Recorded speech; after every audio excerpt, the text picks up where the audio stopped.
Hello everybody, are you ready? Because it's time for Phone Edge News.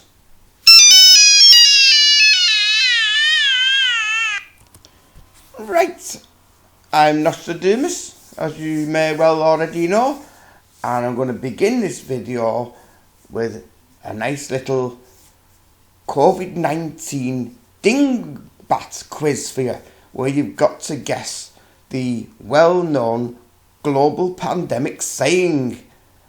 So, I've been looking at number one for a while now. I hope you guessed it already. I'm going to show you, I've got 9 more, so there's 10 in total, and I'll give you the answers at the end of the video. So you can keep pausing it on each one and have a bit of thinking time. Try and guess what each saying is. So here we go.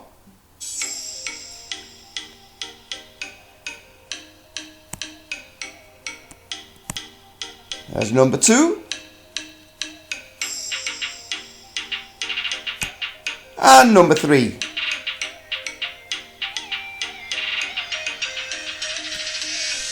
Number 4. Number 5. Can you guess what it is?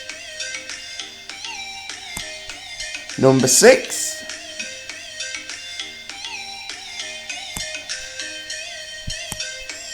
Number 7. Number 8. Number 9. And finally, number 10.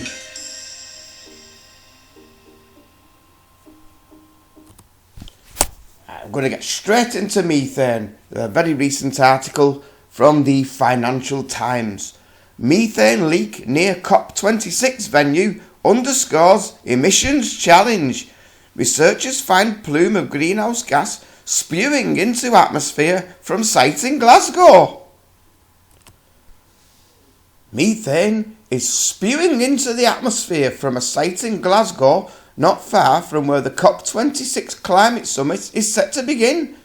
Methane from a gas pipeline near to Ibrox football stadium, detected by researchers from Royal Holloway University of London, is leaking at a rate equivalent to 50 tonnes per year, the same as the emissions of 500 cows.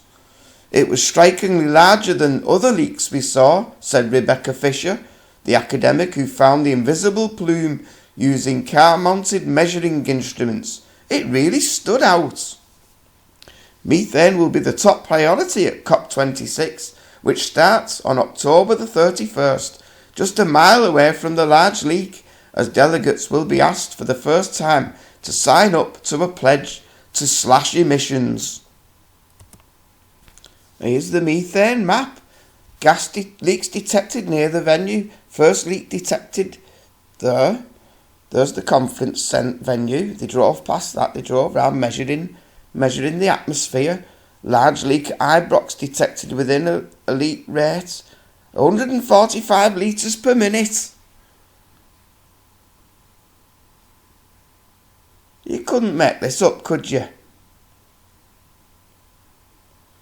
Over the 3 days, a total of 85 leaks were detected during journeys totaling 350 kilometres. The first leak detected at Carbuslang Road with a leak rate of 64 litres.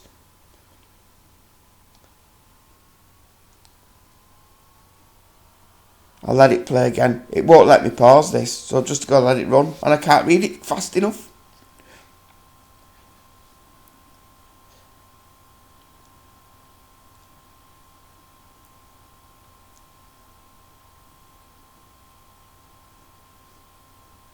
On average, there was 1 leak for every 4 kilometres driven. Good God. There's a bit more to see in this article, but I'm not going to go through it all, so I'll leave the link below in the comments section. Now we go from Scotland over to Alaska. I took a screenshot on my phone yesterday, Saturday the 23rd of October, because we all know how I like my surface quakes on the North Slopes of Alaska, don't we? My old viewers will know. 3.60 kilometre depth. Okay? These are starting to crank up again. But now, at this moment in time of recording, volcanoes and earthquakes have downgraded it down to a 3.4, and they're saying it was 12 miles deep. And there's been a more recent one, October the 23rd, at 1:52 GMT, a magnitude 3, 7 miles down. No surface quake. I also took a few screenshots on my phone yesterday on windy.com. I just want to draw your attention to the purple area where the 3.6 surface quake was reported, in the same place. The filter I've got switched on is snow depth, and when I've put the points on, it's saying it's more than 5 meters of snow, and all the surrounding area is maximum just tens of centimeters. That's very strange. So here I am now on Windy on my laptop, and as on time of recording, it's showing a snow depth of 38.2 centimeters in that area. But if I go onto my phone app, it's still showing 5 meters. Looking at the air temperature at 750 meters, we've got a temperature of 2 degrees C above freezing, whilst all the surrounding area is sub-zero.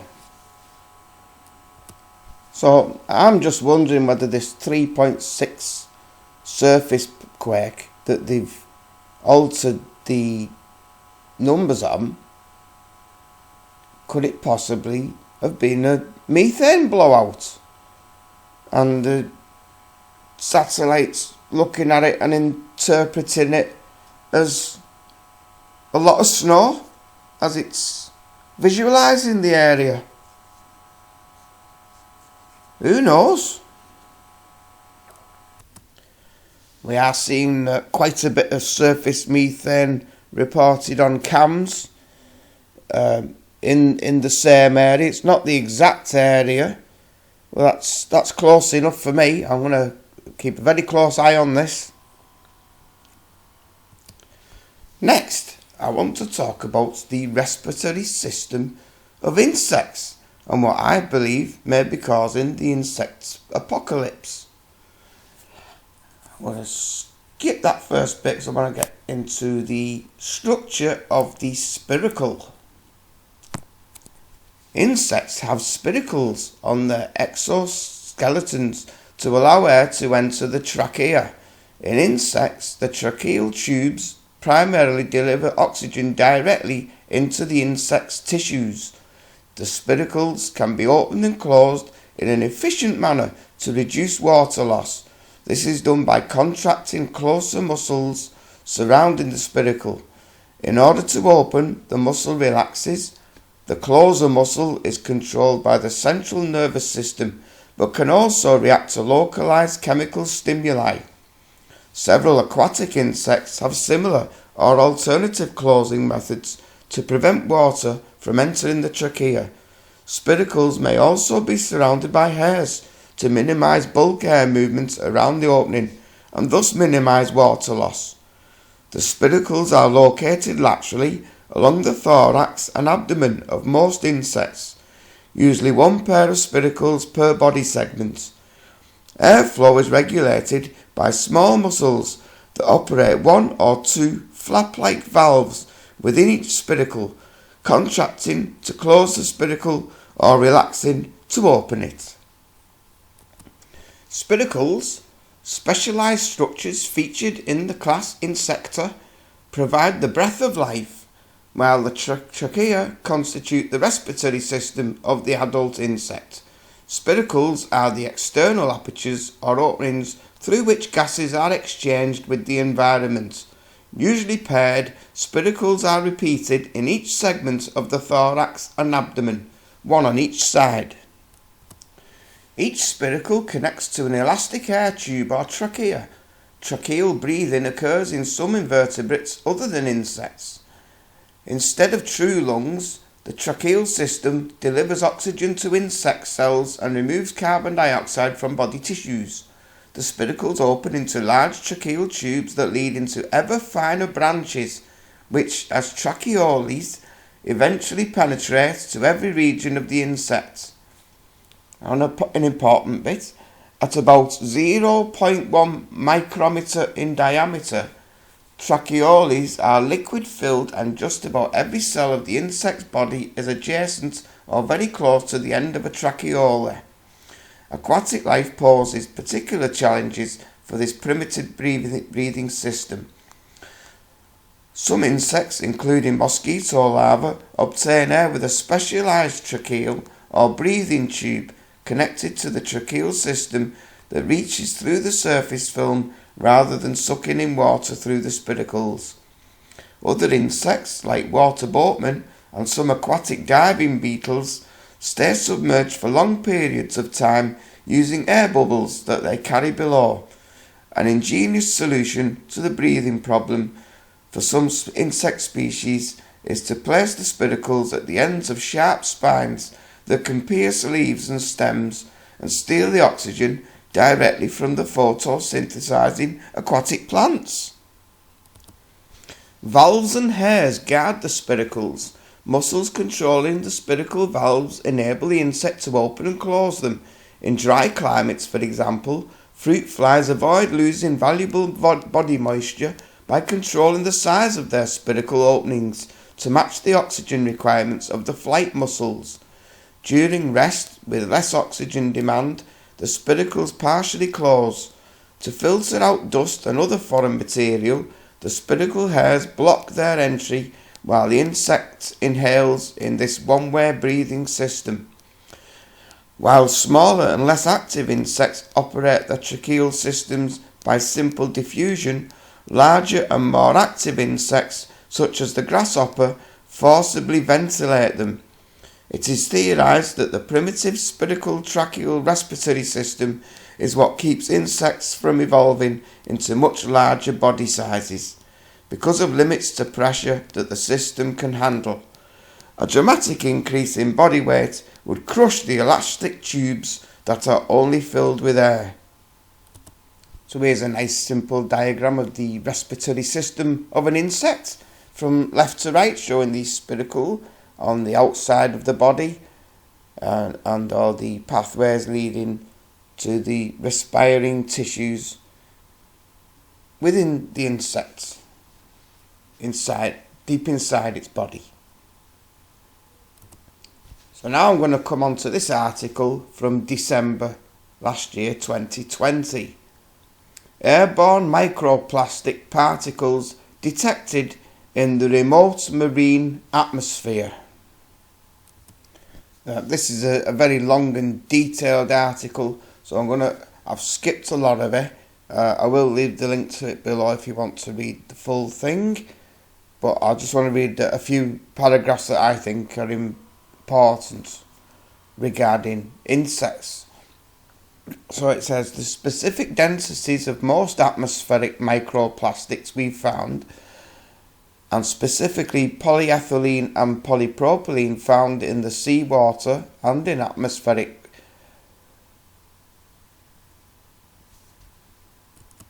microplastics. I had a brain fart then. Samples are lower than the specific density of seawater and are therefore likely to accumulate on the sea surface microlayer and thus can be readily aerosolized. That means they've got all the plastic in the oceans and it's degrading, smaller and smaller, tiny and tinier pieces, and the wind can just lift it off the ocean surface. Our findings indicate a new possible source and formation mechanism for atmospheric microplastics, different to those found for the terrestrial and coastal AMP detected to date. We have evidence from the open ocean which suggests that AMP is emitted from the seawater into the atmosphere through wind and related processes. Microplastic is accumulated in the ocean surface microlayer, where it can be scavenged by rising air bubbles. The bursting of the bubbles injects the microplastics into the atmosphere in a process associated with sea spray aerosol formation. This implies that the ocean can be a constant global source of AMP, which may be transported to coastal regions and remote locations, or even any spot on the planet. However, we cannot dismiss the possibility that some AMP particles may have originated from other boats, continents, or islands, and transported into the remote marine atmosphere. We found atmospheric microplastics in about 20% of our atmospheric samples. We postulate that these results underestimate the actual AMP concentration in the marine atmosphere due to the current technical challenges, which did not allow us to analyse airborne microplastics particles smaller than 5 micrometers.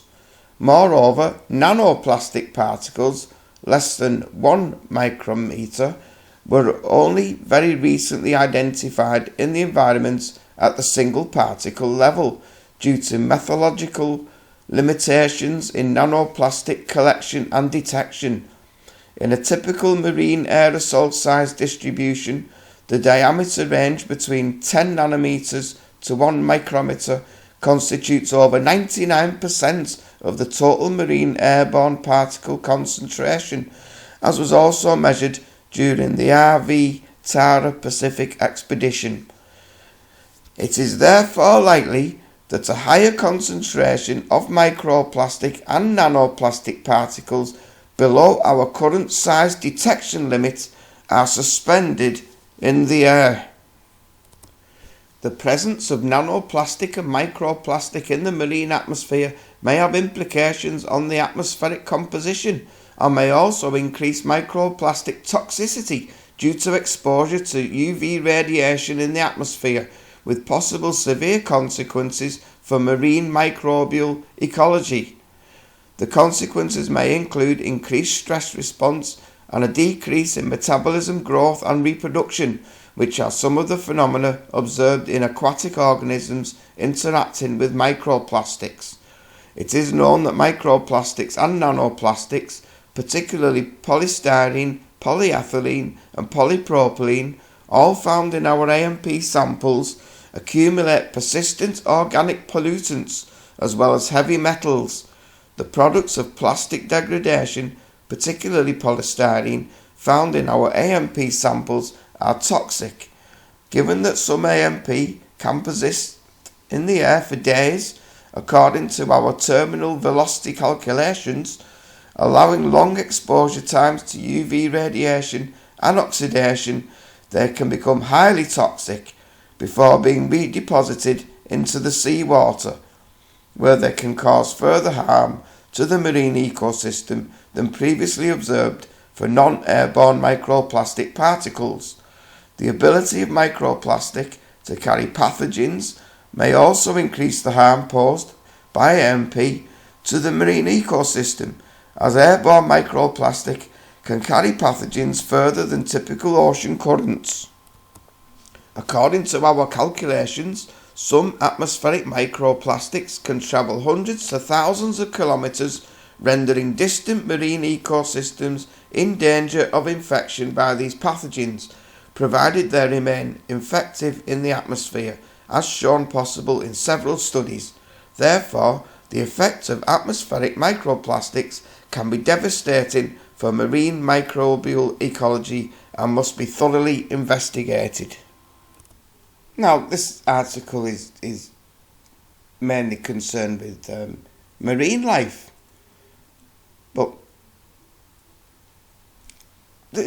no one has any idea that just how many trillions and trillions of nanoparticles there are flying about in the air. They can't measure it yet. So I think they're clogging up the spiracles and trachea of insects and suffocating them, and I think that's what's caused the mass die-off that we've seen over the past 10 or 20 years. That's my theory anyway. Now for an ad break. Don't know what to get your kids for Christmas? Can't think of what to buy them? Well, we've got just the thing for those little tykes. It's the Build Back Greta Jigsaw, the 6th Mass Extinction Special Edition. 9-piece puzzle will keep your kids occupied for minutes. Brought to you by Blah Blah Blah Games.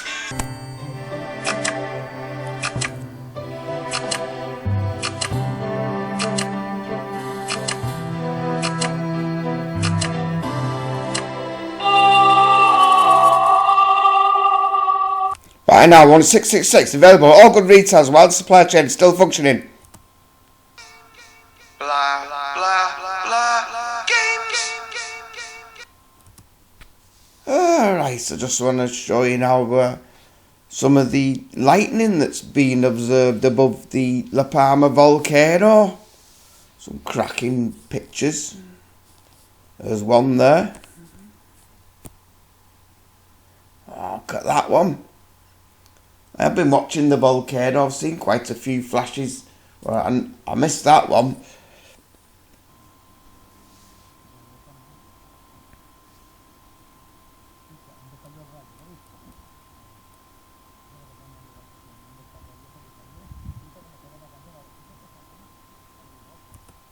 Isn't that cool?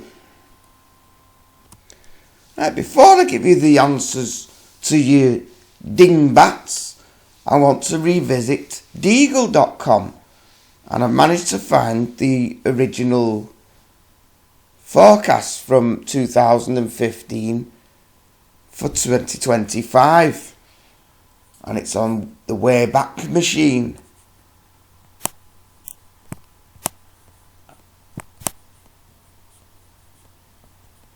There's the top 20 countries by population. So when you hover over a country with your mouse, it gives you a percentage drop in population. And it's saying that the population of the United States will drop from 318 million in 2015. Excuse me. I've had a bit of a cold, my voice keeps going as well. Hang on, just go and get a drink of waters. That's better. I talk too much. From 318 million in 2015 down to 64 million in 2025, a drop of 80%. Now there's 7 pages here of up to 30 countries on each page for basically every country on Earth. And it gives the forecast. On page 4 though, I can't retrieve the data. It won't show me the data on page 4, so that's from countries 91 up to 120 are missing. But I've recorded all the percentage drops and in some cases increases, and I've put them on a map to see if there's any pattern to it. And I'm going to show you now what I think. I will also be leaving the link to this below in the comments section for your perusal. So I'm going to begin in the Americas. Beginning in the United States, I showed it forecast an 80% drop, but that has recently been revised to just only a 69% drop. Canada is going to experience a 29% drop in population. Mexico just 4%. I forgot where that is now. El Salvador, that's it, a drop of 16. Colombia population rise by 8%. Brazil by 7%. And Chile by 4%. So South America looks totally unaffected. We have a particularly high number for the island of Puerto Rico of 72%.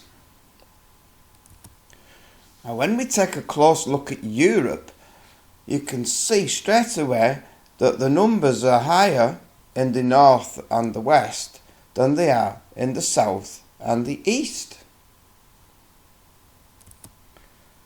Now, what I believe is happening, or what they're predicting is going to happen, is that in every Western developed country, which includes the US and Canada and Western Europe,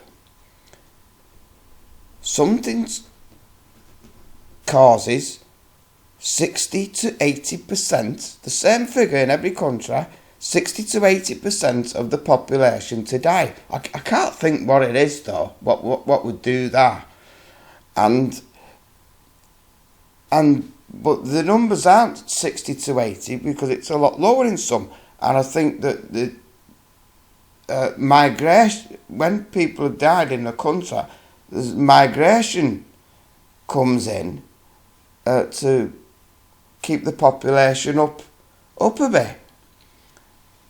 Because when you look at the islands again, where you wouldn't get migration into them, like Iceland's high at 58, UK at 65, and the Republic of Ireland stays high at 69, and for the Northern Europe, Norway and Sweden, 51 and 52 respectively. Whereas you come into the mainland Europe, with the exception of Luxembourg, high as 63, and I can't figure out what that's about, the numbers are lower as migration comes in from the south. And the more east you go, the less they're affected by the die-off of people. So now when we look at Africa and the Middle East, we can see that the numbers are highest in Bahrain at 43, the United Arab Emirates at 56, and Qatar at 35, and Kuwait at 29. And I believe their numbers are going down because they're all going to migrate into Europe, because this area here is experienced extreme hot weather this summer, and there'll be a lot of climate migrants coming from this area. And we've got a high number in Libya also of 47% drop in population. But northwestern and central Africa remains totally unaffected. And Pakistan and India, their populations increase also, naturally. Taking a look at Southeast Asia, you see that Sri Lanka, Vietnam and Malaysia as a whole remain unaffected. But when we look at places like Singapore, they drop 37%. Taiwan drops 34%. Now the big island of Australia has a high figure of 61%. And the island of Japan, 63%. South Korea has a bit of a drop at 19%. and China population remains about steady. Well, you may think, well, why isn't Taiwan, that's an island, why isn't that in the 60s? Well, that's because China will have invaded it by then, and it'll be lot full of Chinese people will have moved in. So now it's time to put you all out of your miseries with my COVID-19 dingbat answers. This one was, of course, social distancing. Double jabbed.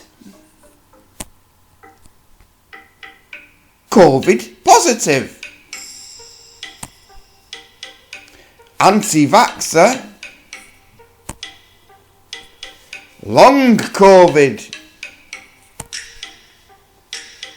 Flattening the curve. Self-isolation.